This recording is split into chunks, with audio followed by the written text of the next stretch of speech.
দেশের রাষ্ট্রীয় মালিকানাধীন প্রথম সার কারখানা স্থাপিত হয়েছিল সিলেটের ফেঞ্চুগঞ্জে।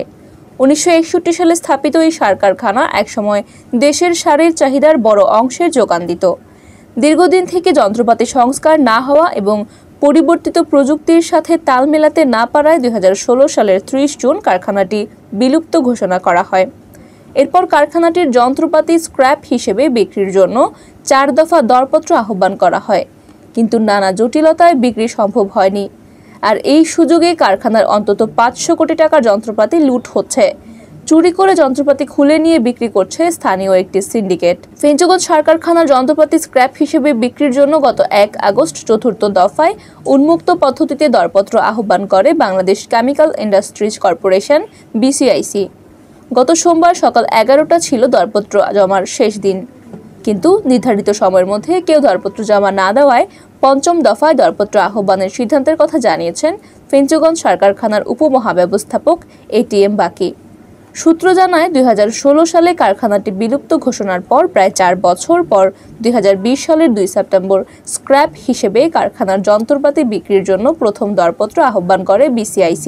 ওই বছরের 14 অক্টোবর 103 কোটি টাকা দিয়ে সর্বোচ্চ দরদাতা নির্বাচিত হন সিলেটের মেসার্স আতাউল্লাহ সাকির নামের একটি প্রতিষ্ঠান। ভ্যাট ও ট্যাক্স সহ মূল্য দাঁড়ায় 115 কোটি 88 লাখ টাকা। প্রতিষ্ঠানটির নিরাপত্তা জমানতের 10 কোটি 30 লাখ টাকা জমা দিলেও পরবর্তীতে নানা জটিলতায় কার্যাদেশ দেওয়া হয়নি। পরবর্তীতে 2021 সালের 4 আগস্ট দ্বিতীয় দফায় দরপত্র আহ্বান করা হয়। 211 কোটি 4 লাখ টাকায় সর্বোচ্চ দরদাতা নির্বাচিত হন মেসার সাইদুর রহমান নামের একটি প্রতিষ্ঠান, কিন্তু প্রতিষ্ঠানটি ভুয়া পে অর্ডার দাখিল করায় ওই দরপত্র বাতিল হয়ে যায়। এরপর 2022 সালের 19 অক্টোবর তৃতীয় দফা দরপত্রে 275 কোটি টাকায় সর্বোচ্চ দরদাতা নির্বাচিত হয় মেসার্স SM বিল্ডার্স। ওই প্রতিষ্ঠানের নিরাপত্তা জামানত হিসেবে 27 কোটি টাকার জাল পে অর্ডার দেওয়ায় কার্যাদেশ বাতিল হয়। সর্বশেষ গত 1 আগস্ট 4র্থবারের মতন LTM পদ্ধতিতে দরপত্র আহ্বান করা হয়। সার কারখানার উপমহাব্যবস্থাপক ATM বাকি জানিয়েছেন, নির্দিষ্ট সময়ে টেন্ডার বক্স খোলার পর কোনো শিডিউল পাওয়া যায়নি, তাই পুনরায় দরপত্র আহ্বান করা হবে। স্থানীয়রা জানিয়েছেন, পরিত্যক্ত অবস্থায় পড়ে থাকা ফেঞ্চুগঞ্জ সার কারখানাটিতে প্রায় 500 কোটি টাকার যন্ত্রপাতি রয়েছে। বিক্রি না হওয়ায় মূল্যবান যন্ত্রপাতি কারখানা কমপ্লেক্সের ভেতর ছড়িয়ে ছিটিয়ে পড়ে রয়েছে।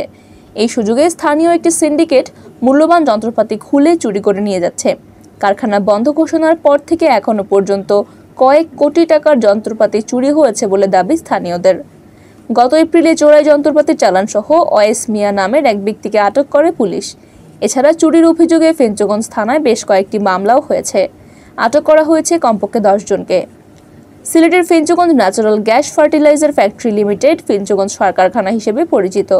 কারখানাটি পুরাতন হয়ে গেলে এর পাশে শাহজালাল ফার্টিলাইজার কোম্পানি লিমিটেড নামে নতুন কারখানা স্থাপন করে সরকার, যা বর্তমানে উৎপাদনে রয়েছে।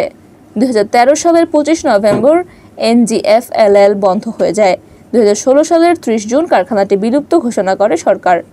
1,500 কোটি টাকা ব্যয়ে 1961 সালে নির্মিত কারখানাটিতে বর্তমানে কম হলেও 4 থেকে 500 কোটি টাকার যন্ত্রপাতি রয়েছে বলে ধারণা করা হচ্ছে।